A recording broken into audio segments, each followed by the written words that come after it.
ธิษฐานให้พระองค์คอยดูแลทุกอย่าง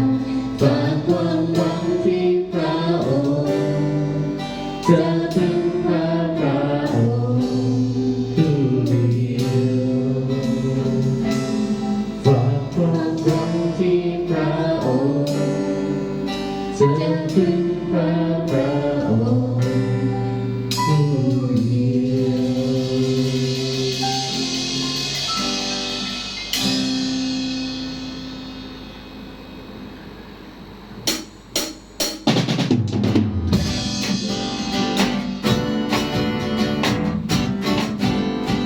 สายน้ำไหลดานจะบนภูเขานำเอาความชื่นรักสู่ทุกที่ที่ข้าไปไหลจนถึงนาและตามภูเขาแม่น้ำได้เชี่ยวมาและแม่น้ำอยู่ที่นี่แม่น้ำของพระเจ้าทำให้เท้านั้นโตไปแม่น้ำของพระเจ้าทำให้เราชื่นบานแม่น้ำของพระเจ้านำสิ่งหัวเราฟังไปแล้วเรายินดีที่แม่น้ำอยู่ที่นี่น้ำพระเจ้าจะมีชีวิตและทุกคนที่สัมผัสได้รับคำบอกในและทุกคนที่เลื่อนมือในสายน้ำจะหิวกระหายในพระเจ้ามาถึงแม่น้ำของพระเจ้าทำให้เท้าเราโตไปแม่น้ำของพระเจ้าทำให้เราชื่นบานแม่น้ำของพระเจ้านำสิ่งหัวเราฟังไปแล้วเรายินดีที่แม่น้ำอยู่ที่นี่แต่ที่นี่ได้เป็นคนภูเขาเพื่อเฝ้าพระองค์พระเจ้าของเราจะเดินจะวิ่งขึ้นไปตามลำน้ำจะเต้นเอาระเริงสรรเสริญพระบุตรแต่พระเจ้าทำให้เท้าเราโตไปแม่น้ำของพระเจ้าทำให้เราชื่นบานแม่น้ำของพระเจ้านำสิ่งหัวเราฟังไปแล้วเรายินดีที่แม่น้ำอยู่ที่นี่แม่น้ำของพระเจ้าทำให้เท้าเราโตไปแม่น้ำของพระเจ้าทำให้เราชื่นบานแม่น้ำของพระเจ้านำสิ่งหัวเราฟังไปแล้วเรายินดีที่แม่น้ำอยู่ที่นี่จบแล้วสิวะลืมหมดเลยผมอย่าลืมในลูกตีพลาดเยอะเลยนะเนี่ยขึ้นมา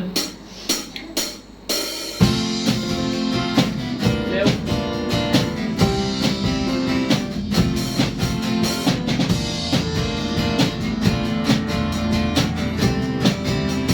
แสนจะไกลเพียงใดเมื่อพระองค์ประทานพระวิญญาณและรักทุกคนให้ฉันเสรีภาพ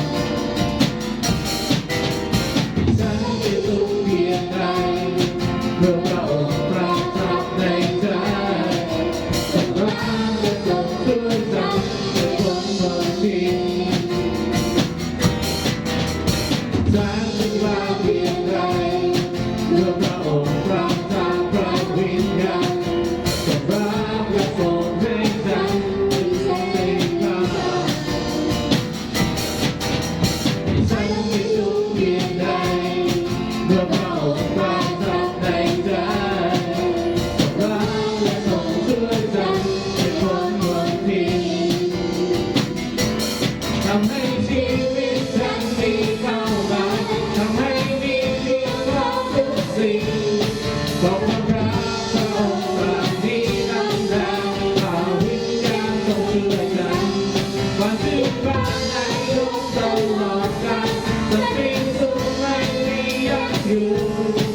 พระเยซูขอพระเยซูขอพระเยซูขอพระเยซูขอพระเยซูจงประทับในใจขอพระเยซูจงประทับในใจของฉัน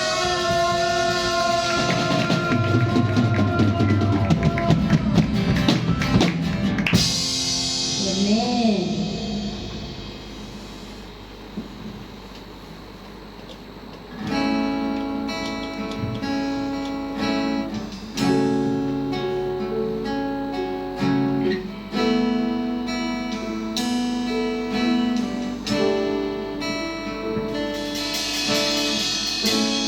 พระเยซูผู้ทรงงดงามเป็นประกายดังดวงตะวันพระพระโทแสงจากสวรรค์เราราชาล้วนก้มลงกราบ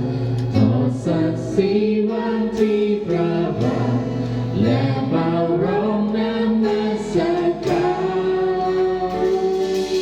พระองค์ทรงสมควรแด่ทุกคำสรรเสริญราชาพระสิริขอพระเกียรติเป็นของพระองค์ผู้ทรงเป็นดาวฟ้าและเป็นโอเมก้าครอบครองทุกสิ่งทุกเพลงสรรเสริญเป็นของพระองค์สุราศีก้องดังน้ำลายเปลวไฟลุกที่ดวงพระเนตรพระหัตถ์พระองค์ทรงฤทธาไม่มีน้ำผู้ใดอาจเปรียบไม่มีน้ำผู้ใดอาจเทียมพระเยซูพระเจ้าของข้าพระองค์ทรงสมควรแด่ทุกคำสรรเสริญราชาพระสิริขอพระเกียรติเป็นของพระองค์ผู้ทรงเป็นอัลฟาและเป็นโอเมก้าครอบครองทุกสิ่งทุกเพลงสรรเสริญเป็นของพระองค์พระองค์ทรงสมควรแด่ทุกคำสรรเสริญราชาพระสิริขอพระเกียรติเป็นของพระองค์ผู้ทรงเป็นอัลฟาและเป็นโอเมก้าครอบครองทุกสิ่งทุกเพลงสรรเสริญเป็นของพระองค์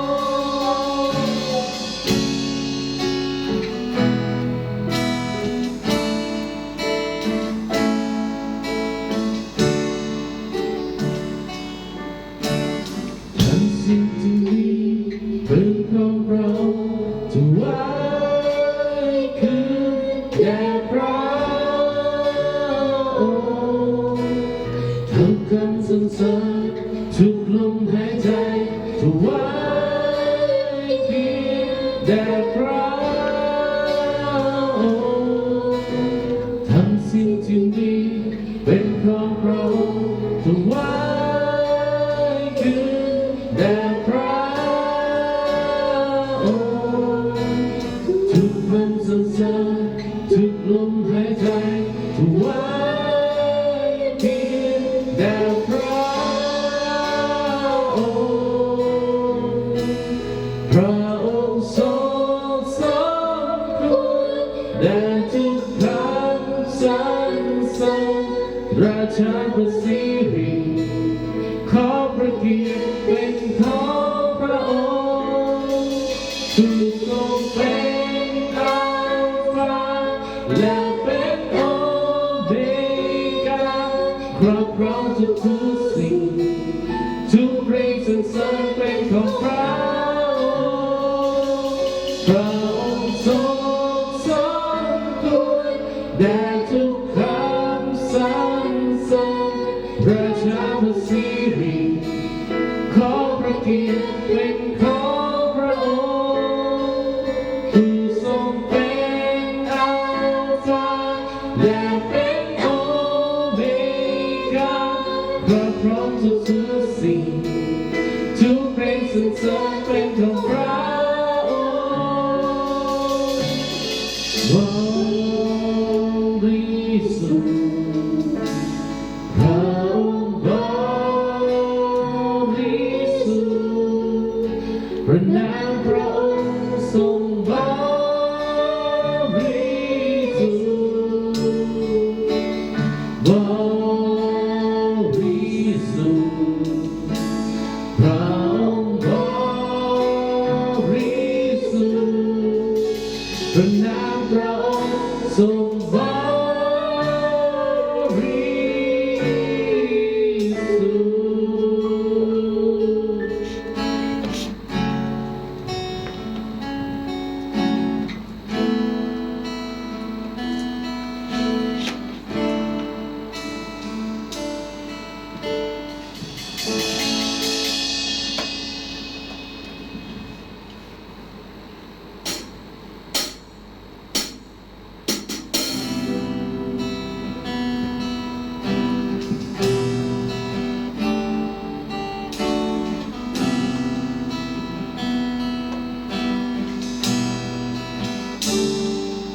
ผู้ทรงประทานก่อนการเวลาและสร้างประสิ่งผู้ในนามมีดวงดาวใหญ่น้อยและฟ้าสว่างไม่มีผู้ใดจะเทียบพระองค์ไม่มีนามใดที่จะคู่ควรการสรรเสริญนอกจากพระองค์ผู้ทรงประทานโลกฟ้าให้บรรดาสิ่งทั้งปวงผู้สร้างเพดานให้พื้นแผ่นดินและน้ำทั้งหลายไม่มีผู้ใดจะเทียบพระองค์ไม่มีนามใดที่จะคู่ควรการสรรเสริญนอกจากพระองค์อยู่สวรรค์โลกสิ่งสรรเสริญพระนามเราจะสวรรค์รวมกันนามาสการดวงอาทิตย์และดวงจันทร์เป็นเสียงผู้นำเข้าแสงงดงามประการทั่วจักรวาลยกย่องพระนามยาห์เวห์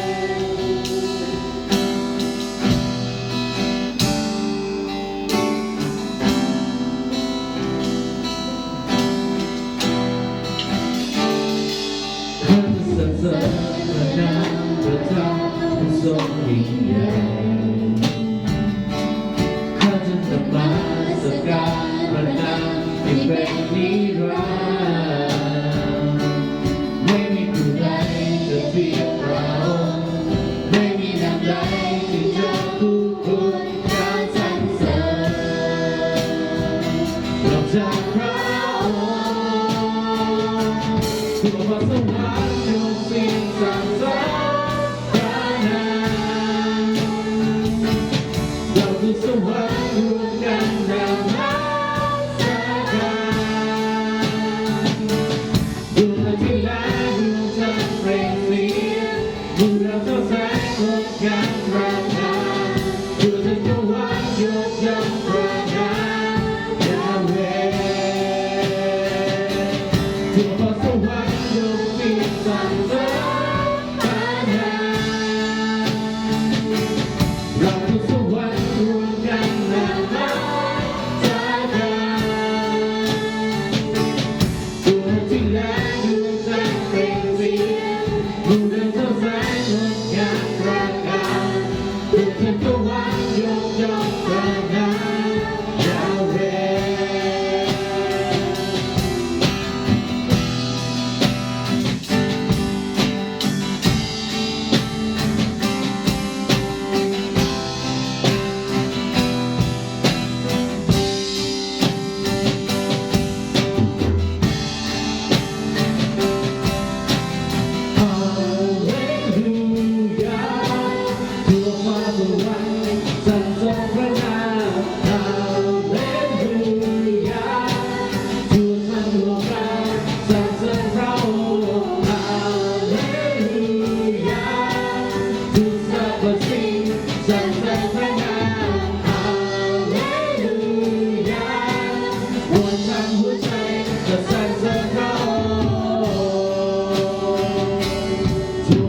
วรรค์ยกมือสรรเสริ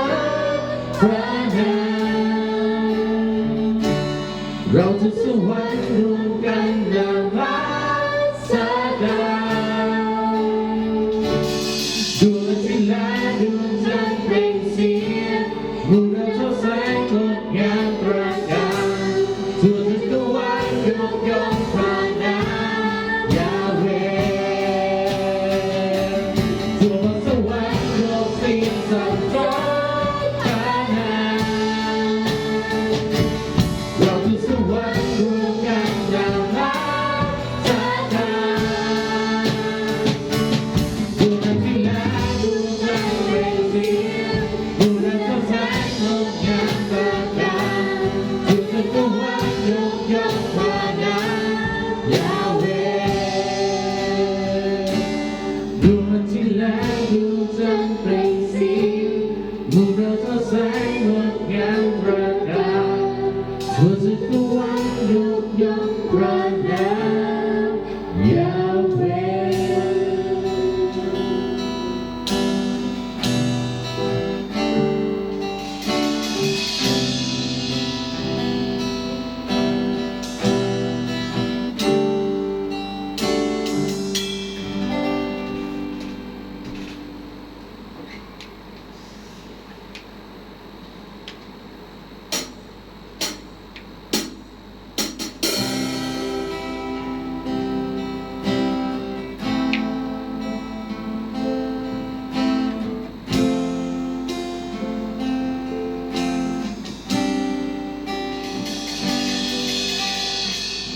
ผู้ใดจะขึ้นไปบนภูเขาของพระเจ้าผู้ใดจะยืนอยู่ในสถานนมัสการผู้ใดจะร้องเธอด้วยหมดสิ้นวิญญาณที่ผู้ที่มีบุญได้ใจสา ผ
เป็นเครื่องบูชาของที่มีชีวิต